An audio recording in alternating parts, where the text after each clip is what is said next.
It seemed that I was sidelined forever in that TV show. 8 is Enough, and I was just thinking, how am I ever going to get back to Broadway? But I was determined that I would.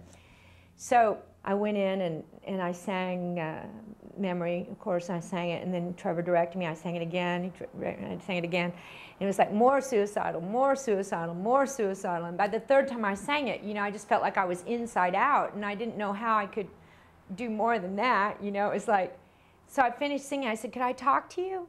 And he came up to the edge of the stage, and I said, "Mr. Nunn," I said, "surely by now you've seen the entire talent pool of New York and Los Angeles, and you know that there are any number of actresses who can do this part as well as I can." I said, "But there is nobody who can do this better." And I said, "And further, it is my turn."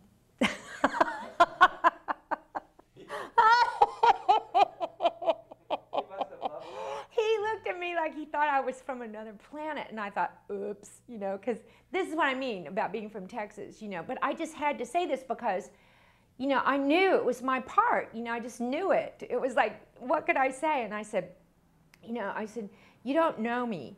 And I said, I said, "I've just finished doing this TV show for 4 years. There was a huge hit." And I said, "Now, some of those people might be curious to know that Abby can sing." And I said, "So you don't need my presence in your show." And I said, "But maybe I'm a little extra insurance policy, you know, because I do have this kind of following from the television show." And I said, "But further than that," I said, and more importantly, I said, "I'm a good actress. And I said, I can deliver what you want." I said, "Do you want me to lose weight? I'll lose weight. Do you want me to be little? I'll be little." I said, "Whatever, if you can describe your vision to me, I can do it for you, I assure you." And I said, "You know, please, it's my turn, you know." And he was like, "Whatever, get her out of here."